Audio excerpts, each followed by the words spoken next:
Tapi drafting phase kita di game yang ketiga akan segera kita saksikan bagaimana setup counter hero yang akan dimaksimalkan dari masing-masing tim karena cukup sengit match kali ini karena keberadaannya lagi imbang dan Burmese Goals. Mereka akan secure first pick lagi dan cukup traumatis kembali dengan Khalid. Oh, ini Masih, 3 ya. band, tiga-tiganya kali tuh. Khalid, Matilda, ini masuk ke band listnya Burmese. Karena sepertinya buat Khalid kan bisa kasih damage, bisa lompat ke belakang langsung. Terus juga agresif. Ini yang dihindari oleh Burmese. Ya dan begitu pun dari Nolan ya. Geek nggak ngasih Nolan. Lilianya di band. Ini udah menjadi satu pola draft yang sama sebenarnya. Kayak kali, terus di game 1 juga mereka first pick, mereka ban ke Lilianya. Habis ini ban Matilda. One-one. Ini ban Matilda nih udah Matilda kah? biar sama lagi template. Iya, ini juga yang dilakukan sama Geek Farm ya. Nolan, One-One, dan juga Joy untuk fase band mereka di game yang pertama tadi. Dan fun fact juga ya, ini berarti tim yang ada di fase first pick itu yang menerima kekalahan, baik dari game 1 ataupun game 2. Ya kan Matilda lagi. Matilda, cuman diubah. Posisinya urutannya, ya. Tapi tetap di 3 band awal juga. Sedangkan Joy terbuka. Tadi sempat ada respect juga dari ya untuk nutup ke arah Uranus. Joy.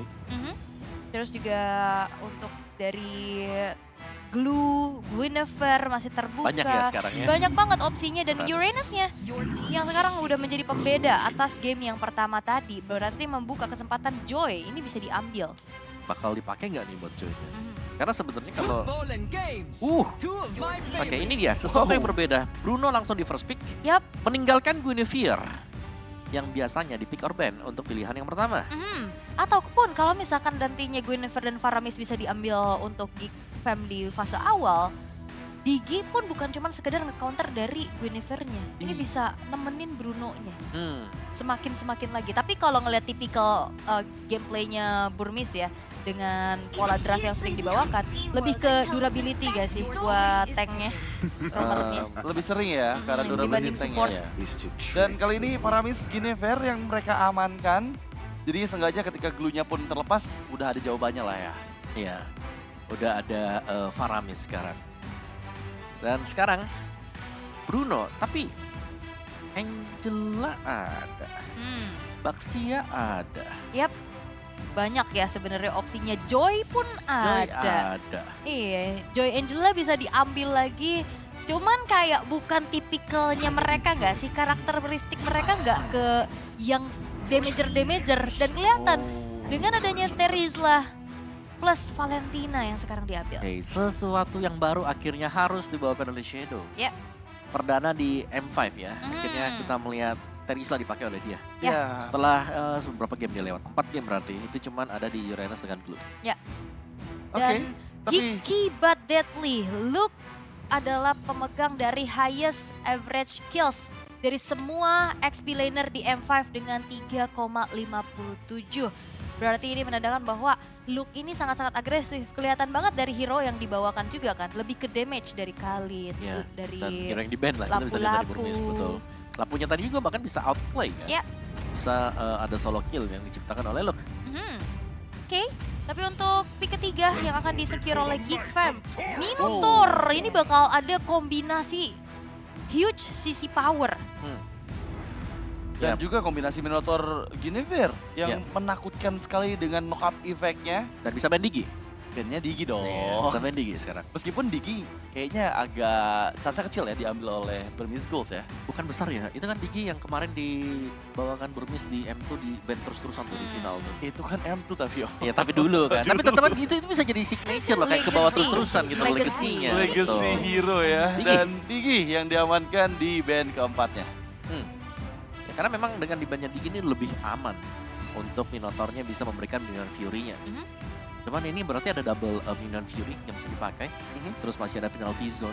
Jadi kalau heavy CC-nya dari Burmese mereka mau main Tigreal juga ini bakal seru banget. Wah, kacau. Nempel semuanya ya.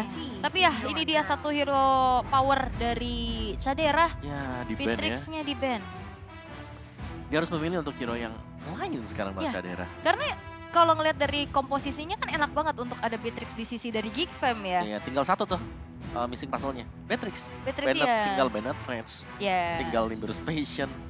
Itu sering kan kelihatan. Yap. Kena Special Migration, Bennett Rage. Apapun Bennett Rage. Karena damage-nya juga area ya kan. Iya. Tapi ya ini juga nggak nutup kemungkinan bakal ada Ixia. Nantinya bakal bisa di tangan dari Cadera ya. Oke, let's see lah. Karena memang tadi Ixia kan untuk lawannya Bruno juga di game yang pertama. Dan bisa juga loh memenangkan match up-nya gitu ya. Atau bahkan mau coba membawa Cloud nih untuk Cadera. Cloud ya. Sebenarnya Cloud is okay juga. Karena itu bisa jadi jaminan untuk di late game. Tapi biasanya Cloud untuk di early-nya nih lawan Bruno kan jadi misteri. Iya, agak berat ya di landing phase-nya. Tapi untuk last band, harusnya akan mempersempit dari gold-nya nggak sih? Ixia. Ixia, karena kalau ngelihat Brody, ini ketemu Terizlanya juga susah ya kan. Ya Ixia atau hero range lainnya juga yang akan bisa dibuang sama teman-teman dari Burmese Schools. Benar. Masih ada Oh, Cloud yang di Yap. Oke. Tapi aku pengen mention satu, masih ada Joy berarti yang bisa main buat jungler Burmese School. Iya. Ataupun ya karena mungkin kalau dari Geek ini udah nggak ada fleksibilitas antara roamer dan juga jungle-nya ya. Guinevere kemungkinan besar akan ada di tangan dari Marky. Dan kali ini Arlot pun masih ada nih. Apakah Arlot akan diambil menjadi pilihan hero untuk klub? Dan ternyata lagi-lagi lapu-lapu dengan hero damage yang memang tadi juga di game kedua ini bersinar banget sih. Ya bisa nahan badan ya, itu lama banget dia sustain. Yap. Look bersama dengan si Baloy tadi. Oke. Dua pemain yang memang selalu ada di depan untuk jauhin aja nih. Biar markinya gampang nge-retry sama si Cadera yang ngasih damage ke Lord. Wah ini Geek Time to drop the beat of tiga the flash. frontline benar, plus Faramis dan Joy-nya jatuh ke tangan dari Burmese Schools. Akan berada di jungle kemungkinan besar, namun sosok roamer. Ini kalau berbicara tentang adanya heal up, mereka punya Florin, Hah? ya kan? Plus juga makanya durability-nya bakal bisa Ruby bertahan lagi. dengan adanya Valentina nge-copy ke To arah doom. Netherrealm nantinya dan Ruby again jatuh ke tangan dari Burmese Schools. Ya, hero kemenangan juga dari game kedua untuk Burmese Schools ya. Yang kita tahu kombinasinya dengan Terizla ataupun nanti ketika Lina ini mengcopy ultimate crowd control yang cukup besar area of impact. Ya, Ruby juga ini munculnya ini agak mengerikan kalau ada I've been Ixia waiting yang for mau too dipakai long. oleh Geek. Tapi lebih berisiko lagi. Ada Kari yang diambil. Iya, Kari yang minim escape ya. Ya, dan Jujurnya. juga range-nya lebih pendek juga Yap. dibandingkan dengan Bruno. Oke, seperti apa eksekusi yang akan dibawakan oleh kedua belah tim karena kita berharap juga untuk Geek Fam. Mereka bisa memenangkan game yang ketiga kali ini dengan draft yang sudah kita lihat bagaimana Minotaur yang sekarang jatuh ke tangan dari Baloy. Ya, Minotaur yang bisa menjadi jawaban juga sebenarnya ketika Ruby melakukan I'm offended bisa di recounter nantinya dengan Minion Fury. Ya, dan yang pasti Geek Farm masih membutuhkan dukungan kalian semua teman-teman. Jadi ramaikan lagi di kolom komentar untuk hashtag sekarang Indonesia atau hashtag once a geek always a farm. Karena ini adalah game ketiga, selangkah lagi menuju match point untuk di match kedua kita hari ini. Yap, dan let's go. Kita akan masuk sebentar lagi karena dengan skor 1 sama, semuanya butuh pembuktian So, untuk bisa dapat momentum.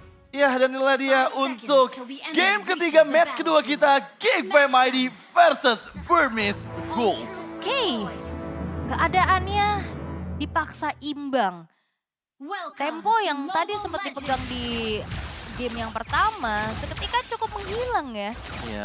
Sekarang marknya dengan Guinevere. Oke. Ini sedikit berbeda dengan dua hero yang dipakai di awal ya, karena Guinevere nggak punya durabilitas dibandingkan dengan hero yang kebal seperti misal Akai atau Baxia. Ya, dan jadi PR juga Joy, nanti siapa yang nangkep nih? Ya nggak ada sisi pasti juga ya sebenarnya untuk efek suppress. Apalagi yang kita tahu juga ada sedikit immune yang bisa dimiliki oleh Joy di stack 4 untuk Rhythm of Joy-nya juga. Dan itu yang harus dimaksimalin sama Nico dan PR dari Geek Fam untuk bisa menghentikan laju dari Nico dan juga Stage ya karena akhirnya damage-nya ada 2 nih. Ya. Bahkan Lina pun jangan sampai dilupakan. Stitch sih yang memang cukup ngeri dengan marksman-marksmannya ya. Oh, tapi Nico, Rhythm of Joy, engage karena Aboy masih bisa selamat. Dan untungnya belum ada di level 4-nya untuk Nico. Ya tapi flicker ya di trigger juga di menit yang pertama. Dan dari segi emblemnya sekarang Stitch menggunakan sama-sama nih ada Tenacity. Akhirnya ya. Tenacity fatal, Swift berarti ada attack speed yang diincer. Ini buat si Cadera, tapi aku ngelihatnya dari emblem assassin yang dipakai sama Joy sekarang. Iya, Emblem assassin. mulai larian kan dia? Mau lari-larian kah? Heeh. Persetemnya ke Genius atau ke Starlim dulu nih? Iya, ini ada dua tipikal beda lagi kan Mhm. dari item pertamanya dan belum terlihat sepertinya karena masih masih. ada Magic Shoes aja di sana. Ya pasti dengan cooldown ya, cooldown 10%. Dan Blinks hanya membuka vision juga. Jadi ini tempo yang cukup pelan. Sedang kita lihat sekarang karena dari proses juga Nico ini butuh level 4 untuk bisa mendapatkan turtle. Iya, tapi untuk turtle yang pertama sekarang sudah hadir. Marky bersiap juga, sementara Luke masih belum mendapatkan level 4-nya. Dihalang-halangi oleh Shadow dan juga Lina, tapi setup dari turtle pertama seperti akan dipegang oleh Geek Farm. Oke, dan seperti tidak ada kontes yang cukup berarti juga karena Electrifying Beats karena baloinya udah mulai dipegang. Oke, Minion Fury Flicker connect ke 3 member dan berhasil mendapatkan Nico. First blood diamankan, Netherrealm sudah mulai diaktifkan, tapi masalahnya Blink X, I'm Offended yang dia keluarkan membuat Baloyski gak bisa selamat dan bahkan Marky pun ini sempat memberikan special migration terakhir sebelum dia dihilangkan. Yes, dan akhirnya menjadi pertukaran yang cukup mahal juga yang terjadi. Dan Geek Farm sebenarnya bisa dibilang unggul ya karena mereka dapetin turtle. Iya, dan juga itu tadi tim fight yang mepet banget loh Iya. sebenarnya semuanya. Dan yang bisa menangkap Nico tadi adalah Minion Fury dan juga Flicker. Karena Kayaknya efek immunnya udah habis. Nico ini tipikal yang main genius nih. Genius ya. Heeh. Ya kan dia pakai assassin loh, ngincar penetration. Iya ya. Oke, tapi kita akan lihat nantinya. Namun keberadaan dari gold lanernya juga masih aman-aman aja. Yang biasanya kita lihat bagaimana range yang kalah dari Kari. Ini justru dimenangin nih sama Cadera, apalagi dengan sharing XP dari Turtle ya tadi ya. Iya. Oke, Ya. dan setup nih. Ini sudah mulai kembali mengarah ke arah Aboy yang sekarang kehilangan cukup banyak HP. Flicker kembali digunakan tapi nggak bisa melarikan diri dari Nico dengan Electrifying Beats-nya. Flicker juga nggak selamat ya, karena kan one time dia Flicker, dia pindah. Dan juga ini, Assassin yang mungkin dibawa sama Nico, dia benar-benar bisa ngejar. Iya, bisa nempel-nempel juga Iya. tambahan movement speed ya. Iya. Yang ada di emblem assassin. Nah, di bottom lane masih dengan damai-damai juga, tapi kita tahu power dari Joy nanti di level 12. Cooldown-nya itu udah cepet banget. Ya, 11 detik ya Bang. Dan Ya. dia habis nyanyi lagi lagi. Tapi penalti zone yang dibuka menangkap Marky. Memang dilindungi oleh Netherrealm, tapi I'm Offended Flicker. Blink X. Marky masih bisa menghindar dengan special migration, melarikan diri ke arah bagian belakang dan wow, itu disengage yang rapi banget dari Geek Farm. Wah tapi ngeri banget sih sama Offended Flickernya. Masuk ke dalam turret, namun untungnya pemain-pemain dari Geek Fam masih bisa bertahan. Setup ke arah Turtle pun masih coba untuk dilakukan, tapi untuk kali ini kayaknya Nico nggak bakal tinggal diam sih atas kontes ini. Ya, ini bakal coba disiapkan lagi sih Om. Ya, mereka bisa adu kontes sekarang karena secara damage ini bisa ada ya di atas dari Geek Fam sendiri. Melihat bagaimana proses dari Shadow juga nih. Ini Shadow tadi, kalau dia memang ada penalty zone, dia bisa ngasih damage yang besar. Dan tinggal menunggu nanti adanya Electrifying Beats. Tapi Nico nggak punya purple buff ternyata ya. Ini Ambil ya? polos kakinya nih. Iya, tadi memang inisiasi dari Marky berhasil, tapi Aboy menerima lagi poken damage yang cukup masif, menghindar, Shadow Stampede digunakan, menarik Blink X ke dalam area jungle, dan bahkan Blink X akan coba di all in, melarikan diri I'm Offended dan juga kopian dari Netherrealm, tapi lihat penalty zone yang dibuka oleh Shadow, menangkap 3 member, Luke sempat untuk Bravos Fighter, tapi Aboy yang dituju one last hit, mendapatkan trading 1 untuk 1. Wah, tengahnya dipaksa ternyata bawahnya juga udah mulai kedorong. What? Wow, itu menjadi momentum di mana sekarang keuntungan jauh dipegang di tangan Burmese Skulls. Karena mereka kehilangan sepertinya 2 outer turret. Dan oke, para pembuff juga menjadi tujuannya. Memang tradingan dengan Turtle yang kedua. Tapi lihat damage yang masuk dari Nico.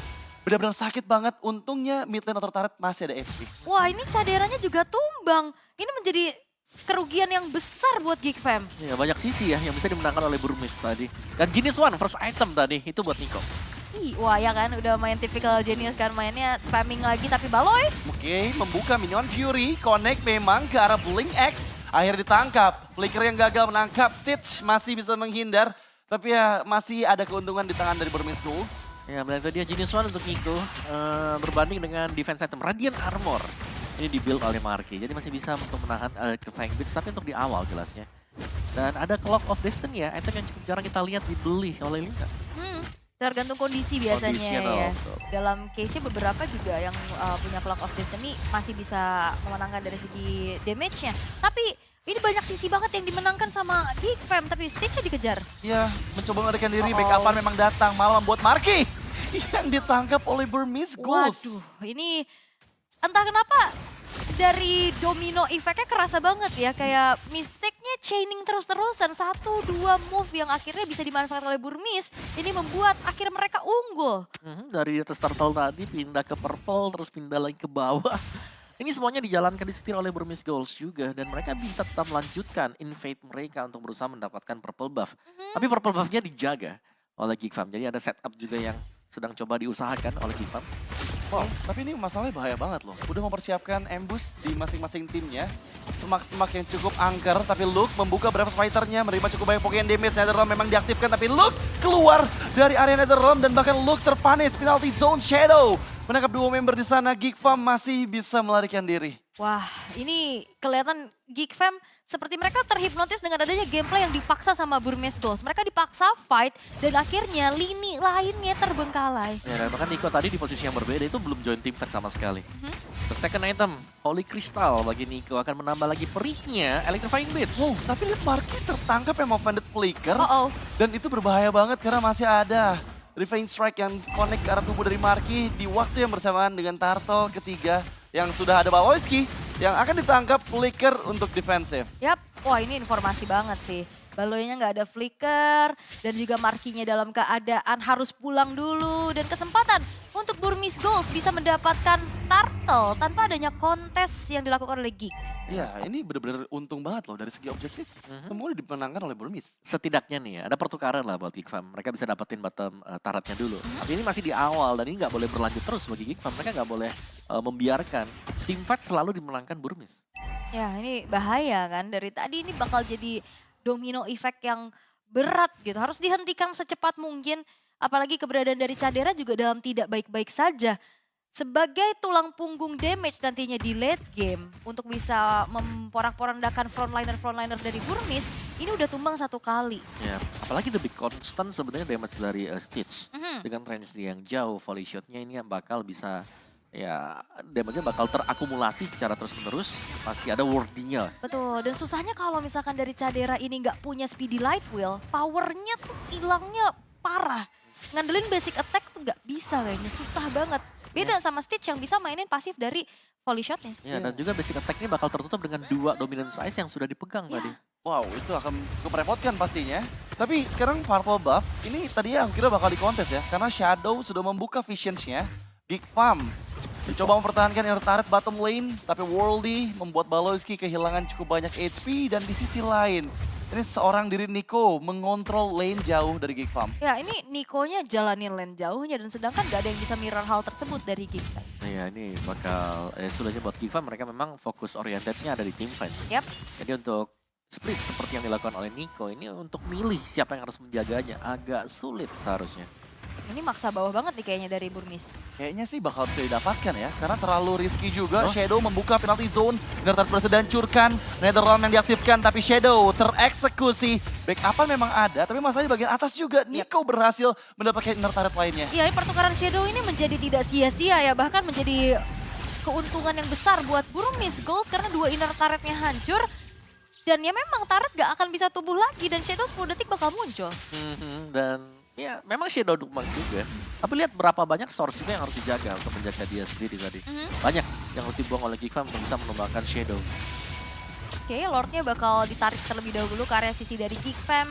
Sedangkan Niko-nya udah mulai sneaky-peeky di area rerumputan. Mencari informasi dari Blinks-nya menjadi garda terdepan pula. Dan Stitch sekarang sudah memegang ke arah orange buff. Tapi Lordnya di-reset. Ya itu bakal cukup beresiko sih. Lihat perbedaan 2 level antara Marky dan juga Nico. Dan Malayuski tertangkap yang offended di all-in sudah. Flicker untuk defensif tapi Marky pun demikian. Mencoba melarikan diri tapi sepertinya nggak bisa selamat Marky. Dan sekarang kehilangan jungler membuat Burmese Ghost mendapatkan Lord yang pertama. Ini mereka tahu momentum di saat Caderanya muncul di bawah ya. Itu mereka langsung nyepetin ke arah Lordnya juga dan akhirnya nggak jadi keuntungan karena Caderanya pun nggak dapetin inner turret. Ya, dan Marky yang tumbang tadi. Dan Baloyski yang sebenarnya diinisiasikan masih sempat untuk kabur. Tapi yang jatuh korban junglernya dan I'm offended. Wah, Wow, itu damage-nya Nico! sakit banget. Bahkan Luke berusaha menghindar tapi masih bisa terkena efek dari volley shot Nico. One last hit masih bisa selamat. Baloyski membuka minion Fury juga Netherrealm yang diaktifkan. Tapi sangat disayangkan belum ada member dari Burmese Ghouls yang didapatkan. Waduh, looknya hilang, Lordnya masih bisa jalan di arah atas. Bahkan hanya ada satu turret aja yang bisa ditabung sama Geek Fam. Seperti apa dari gameplay yang harus bisa dimaksimalin sama Geek Fam? Karena dari tadi mereka kebawa terus. Iya, Apa yang disajikan sama Burmese. Dan bahkan Niko-nya udah punya Holy Wings. Jadi benar-benar kuat banget ya untuk bisa melakukan hal tersebut. Tapi kali ini untuk Burmese Ghouls, mereka tinggal nabrak juga. Satu hal yang pasti, ini kalau ditabrak Burmese Ghouls, peluang mereka untuk menang itu sangat-sangat besar sekali. Iya, tapi sekarang dengan Lord yang pertama, bahkan lagi-lagi Niko mengacak-ngacak masuk seorang diri. Electrifying Beats memang udah nggak ada dan Balowski sudah mendapatkan Athena Shield-nya, tapi masih ada Super Wave Minion di bagian mid lane dan juga bottom lane-nya nih. Dan Iya. dua base turret sepertinya dihancurkan. Semahal itu first pick buat Bruno ya.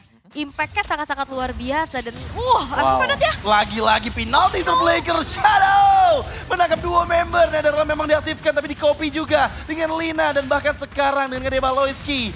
Beserta dengan Shadow, 3 base turret dihancurkan tapi lihat Stitch terlalu maju. Akhirnya terlalu greedy membuat dia dipanis dengan double kill oleh Cadera. Dan Blink X, one last hit, triple kill from Cadera membalikan keadaan. Yup, ya ini dia. Sebuah pertukaran yang akhirnya menjadi keuntungan untuk Geek Fam. Walaupun sebenarnya kalau ngeliat dari base turret yang terbuka, Burmese Ghost ini hanya butuh bantuan Lord aja tadi. Benar. 3 base turret sudah hancur. Banyak yang harus dibayarkan oleh Geek tadi ya. Iya. Tumbangnya 3, ditukarkan dengan 3 base turret mereka yang juga harus hilang. Sementara item-item dari Niko juga ini sudah mulai terkumpul lagi. Dan semakin perih jelas untuk Niko yang bisa mengejar, sementara Cadera tadi. Yep. Itu adalah positioning yang menurutku harus dilakukan secara terus-menerus. Jaga positioning di belakang, free hit, free shot. Masih ada chance untuk Geek Fam, tapi ini harus clear banget sekarang. Karena usaha yang dilakukan tadi, itu mereka bisa dapetin. Karena dive ini dilakukan oleh Burmese. Ya, dia pede banget ya tadi buat maju lagi. Tapi ya kalau misalkan berbicara tentang adanya prolong team fight, ya itu punya adanya Netherrealm plus front line yang tebal-tebal juga, ya kan ada Luke, ada Marky, ada Balowski di sana. Sehingga akhirnya dari Burmese Ghouls melakukan adanya sedikit pergerakan yang over di arah bottom lane dan akhirnya itu bisa dimanfaatkan oleh Geek Fam. Ya, memang overextend yang dilakukan oleh Burmese Ghouls. Mereka sadar 3 base turret yang hancur merupakan keuntungan yang cukup masif. Dan sekarang mereka akan mencoba kontes kembali di area Lord yang kedua. Memang sudah ada teritori yang dipersiapkan oleh Burmese Ghouls. Tapi mampukah Geek Fam setidaknya mendapatkan Lord yang kedua ini? Oke. Ini udah untuk adu ya. Kalau kita bicara soal adu untuk head to headnya Burmese, chance mereka menang ini besar banget tadi. Kita tahu bagaimana kombinasi item dari Stitch juga yang sudah selesai. Dan irama dari Gio jadi udah perih banget. Ya, tapi Marky masalahnya gagal untuk mencuri. Dan sekarang lihat, mencoba untuk Netherrealm diselamatkan sudah. Kopian dari Netherrealm diaktifkan, tapi backupan dari Cadera di bagian belakang sana. Minion Fury dibuka dari Balowski, menangkap Stitch. Mencoba melarikan diri, tapi damage terlalu sakit. Look, melompat dengan indah. Bravest Fighter bahkan ke lini belakang. Blinks sempat untuk flicker, tapi masa dikejar kembali. Dan mampukah dia selamat? Ternyata tidak. Lord ditukarkan dengan dua member Burmese Ghouls. Ya, karena Burmese Ghouls-nya juga paksa fight ya, yang dimana kesiapan dari Geek Fam ini lebih matang juga untuk bisa melakukan adanya inisiasi. Dan kembali dari Baloy yang bisa menciptakan momentum tersebut. Nah ya, cukup overconfident ya dari Ya. Burmese juga. Dan ini seharusnya akan menjadi satu Lord giveaway untuk Geek Fam. Melihat kondisi dari Cadera yang sudah mulai bisa mengontrol pemain-pemain Burmese yang mencoba untuk menabrak. Itu damage dia ini udah mulai di atas rata-rata tadi. Dari goldnya juga sudah mulai cukup jauh. Ini mengungguli Stitch. Iya, dan itu ya yang perlu diperhatikan sama teman-teman dari Burmese Ghouls. Dan kesempatan dari Geek Fam ini memperpanjang lagi dari segi gamenya juga. Menginjak menit yang ke-15. Masih bisa bertahan walaupun base turret sudah rontok semuanya. Dan di saat Stitch-nya hilang, itu menjadi momentum yang bisa dipegang sama Geek Fam. Karena dengan Purify, dia bisa lepas dari sisi power. Tapi karena banyaknya sisi yang bisa diberikan sama Geek Fam, akhirnya gak bisa selamat juga kan. Pada akhirnya di fight yang tadi di area Lord. Oh ya, dan tinggal permainan bersih sebenarnya dari Geek Fam kalau mereka mau bisa ngebalikin ya. Iya. Karena kita melihat dari Burmese ini mereka udah mulai ya kelepasan satu demi satu, bisa dipunish juga. Dan itu lebih memudahkan ke depannya nanti untuk Geek Fam kalau mereka masih bisa bertahan. Ya minusnya hilang best turret itu. Iya. Yang membuat mereka jauh lebih extra effort lagi buat bisa defense sembari harus menunggu kontes di luar. Iya, karena kan yang jalan juga minion-minion yang udah minion gede. Terus juga kalau misalkan bicara tentang ada mobilitas dan split push ini bisa dijalanin lane jauhnya sama Niko. Sedangkan kalau dari Geek Fam ya mereka hero-hero yang cukup terbilang ya team fight semua. Oke, satu glowing one. Ini bagi Nico, nambah lagi damage-nya dia. Tapi akhirnya Baloski juga punya Flash of the Oasis. Ini bisa menjadi item yang cukup membantu nanti ketika ada teamfight yang coba untuk dilakukan oleh Burmese Goals. Karena sejauh ini juga Burmese, mereka memang terpunish. Ya. Tapi mereka majunya satu-satu. Betul. Dan itu pemilihan item yang menurut aku cukup bagus ya. Dimana Flash of the Oasis sebagai item, mungkin item ketiga dari Baloiski. Di level 15-nya ini udah full dari shield yang dihasilkan ketika dia memberikan healing effect. Terus juga itu yang dimana sebelum ada Flash of the Oasis saja, Motivation Roar ini sangat-sangat membantu untuk menjawab adanya fight jangka panjang dari Geek Fam kan. Dari tadi ada Netherrealm, ada Motivation Roar, terus juga yang di depan ini punya durability tinggi. Iya. Jadi PR banget buat Burmese Goals bisa menumbangkan pemain-pemain dari Geek Fam. Iya. Karena kalau yang nge-open misalnya dari Burmese Goals, mereka memang harus all itu ada Minuan Fury yang bisa merecounter pergerakan mereka. Dan masalahnya sekarang masuk di menit 17. Kita tahu sendiri Cadera dengan semua gold yang dia miliki, memiliki damage output yang sangat maksimal. Tapi masalahnya Lord langsung di all in. 19.000 HP dari Lordnya. Baloiski berusaha membuka vision sampai keberadaan dari Marky terlalu jauh. Dan Baloiski gagal untuk bisa memberikan backupan. Minuan Fury Flicker sudah mulai dibuka tapi tetap Emo Fendet kehilangan Netherrealm pada saat Worldy diaktifkan. Tapi lihat, masih berusaha mendapatkan 1 poin kill karena Blink X dan Marky pun gagal. Terpanis sudah Marky dan juga Baloiski serta Cadera dan menyisakan Luke sebagai last man standing pada saat Lord bergerak di bagian mid lane. Oh no, Luke dan Aboy hanya berdua saja untuk bisa melakukan defense, apalagi Lordnya berjalan di arah tengah dan one straight push kah? Ya, akan coba untuk menahan semua damage yang masuk, tapi Luke gagal pula. Aboy terwipe out sudah Geek Fam dan Burmese Goals. Match point di game ketiga ini. Wah, ternyata ini menjadi sebuah keputusan yang begitu baik dari Burmese Goals di saat keberadaan dari Geek Fam kelihatan di top lane. Mereka langsung all in terhadap Lordnya. Dipegang dan usaha dari Baloiski untuk bisa menggagalkan adanya retribution yang bisa aja keluar dari Nico. Dan itu gak berjalan sesuai dengan rencana. Dan akhirnya satu momen straight push bersama Lord membuat dari Geek Fam harus kehilangan poin di game yang ketiga. Wah, oke, kita akan dibawa ke dalam game yang keempat sebentar lagi dan ini bakal sengit jelasnya. Tapi tadi dari early juga kita tahu bagaimana kekuatan Joy ya. Ya. Yang ini memang cukup unik, Joy-nya bermain Genius One. Ya. Ya kan, dia bermain dengan item-item Magic Assassin. Damage dia, bermain dengan emblem Assassin juga. Dan terlihat memang team fight besar yang dicari dengan positioning ketika Stitch gagal untuk ditangkap. Itu agak sulit, apalagi ini I'm offended-nya ini kena terus juga. Iya. Diulang-ulang repetisinya ada semuanya. Kan cooldownnya cepat. Cepet. Plus juga tadi pas lagi Netherrealm itu ketarik sama Fended, hilang Spectre mode-nya. Iya, soalnya ngumpul semua Lagi kan. ngumpul semua. Lagi Iya. ngumpul semua, mau Fendet hilang Spectre mode dan ya itu benar-benar momen di mana Geek Fam harus kembali menerima kekalahan dan kita penasaran untuk MVP of the game di game yang ketiga jatuh kepada Ini harusnya ke siapa nih? Lina. As a mid laner. Lina dengan Valentina Wah, gak ke pick off. tidak 15 tumbang assist. sama sekali. Clock Iya. of Destiny masih menjadi item yang dibuat oleh Lina. Yap, jadi ya memang mempertahankan sustain dia juga. Yap. Dan dikombokan bersama dengan Lightning Truncheon ya. Jadi sekarang untuk Magic Power yang menjadi andalan dari Lightning, tapi gak ada masalah. Memang agak lama sedikit buat damage yang bisa didistribusikan oleh Valentina. Yap. Tapi dengan adanya Holy Crystal, terus juga masih ada Divine Glyph, dan juga untuk item terakhir yang seharusnya ini juga sudah dijual belikan. Ya. Bisa ke Winter, bisa ke Immortal. Dan ini membuat Valentina tadi juga ini bisa untuk mengcover teman-teman yang lain. Apalagi Netherrealm juga bisa di-copy. Iya, itu ya jadi satu jawaban. Tapi ini dia untuk segi highlightnya. Nah ya, dari highlightnya memang tipis banget ya. Dari team fight yang terjadi tadi berulang kali kita melihat ini HP yang tipis. Terjadi dari kedua tim ini. Jual beli serangan. Dan look dengan lapu-lapunya terlihat strong tadi. Untuk sementara waktu di garis depan. Karena sekali lagi team fight nih ya. Dengan Nico yang memiliki emblem penetration assassin. Bersama dengan Genius One yang dibuy di awal. Dia hanya akan berlari di samping lawan tanpa perlu memberikan basic attack. Karena jelas beda ya dengan Starlim kan abis ngedash basic attack sekali. Ada draw damage-nya juga. Dan Terisla ini selalu bisa menyambungkan juga lini terdepan ya dari Burmese. Satu opening dari Terisla, satu penalty zone, dan follow up-nya kalau memang bisa masuk dari belakang, mereka akan bisa nge-level damage yang cukup maksimal.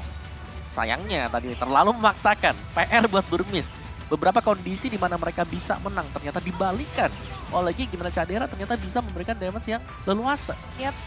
Itu nggak ada yang nangkap Cadera tadi. Iya, terlalu bebas juga Cadera memberikan damage-nya dan itu menjadi momentum titik balik sih. Menurut aku yang apabila masih bisa dipertahankan gitu ya, Geekfam masih bisa memegang kendali. Ya, tapi ketika Stitch tidak tertangkap di belakang dan bisa masuk damage-nya dia, wah, situasi langsung berbalik dan Burmis one straight push dengan Lord. Oke. Dan ini juga menjadi jawaban buat Burmis ya. Mereka nutup ke arah Beatrix, jadi nggak ada instant follow up juga untuk bisa memberikan damage atas inisiasi yang dilakukan oleh hero frontline dari Geek ya kan. Ya. Kita tahu Kari damage-nya gede banget kan, apalagi dengan adanya Swift juga di bawah, dia punya attack speed makin kencang. Ya cuman single target dan di saat tidak ada Speedy Light Wheel itu yang jadi pertanyaan. Nah, lagi-lagi single target ya sekarang. Itu dia. Iya. Ya, dan Blinks 2 kali Ruby dia. Inisiasinya ini masuk terus. Dengan emblem yang dibawakan ya masih dengan emblem tank, tapi ada Brave Smite untuk menjaga sustain dia. Belum lagi ada Wilder's Blazing, jadi untuk rotasinya ini lebih cepat berjalan bersamaan dengan Lina juga. Dari poin distribusi untuk Lord, ini semuanya diambil Burmisku. 3 Lord diamankan mereka. Dengan ya jelas Stitch ini 2 kali terpick off. Meskipun dia terpick off tadi, tapi kalau kita melihat dari itemnya dia cukup respect. Ada Athena Shield juga yang di-build. Sedangkan dari Markinya, ini Marki udah di depan, tapi untuk deliver damage yang sulit nih. Yap. Karena dia dengan build defense item, tank item, ya Iya. jelas Marki butuh supply damage di belakang dan gak ada sama sekali tadi. Hanya mengandalkan Cadera. Bentar, saya kaget jersinya mirip ya. Ada merah, putih dan Merah-merah garis-garis nih. Tapi ya Balenski nyelip sendiri dengan adanya damage taken tertinggi juga. Karena mau nggak mau dia harus jadi opener pastinya dari fight-fight yang dibawakan. Sedangkan ya terlihat lagi-lagi dari Burmis Gold mereka nggak yang terlalu sentris terhadap satu pemain. Oke lah Stitch menjadi titik tumpu damage tertinggi. Cuman Niko-nya sekarang juga udah adaptif dengan adanya Joy yang dibawakan. Iya, Iya. dan juga Blink X sih. Menurut aku Ruby ini membawa tren positif banget sih untuk Burmese Goals ya. Karena lagi-lagi semua inisiasi yang coba dilakukan sama Geekfam, dia bisa ke-deny gitu. Dengan I'm Offended, Donald Wolf King. Ya, dan itu sulit banget 2 kali inisiasi dan roamer dari Burmese Gold. Mereka memainkan inisiasi yang seperti ini lah. Dan itu menurutku pas banget juga untuk bagaimana di gameplay mereka ya. Iya. Karena sebelumnya juga mereka melakukan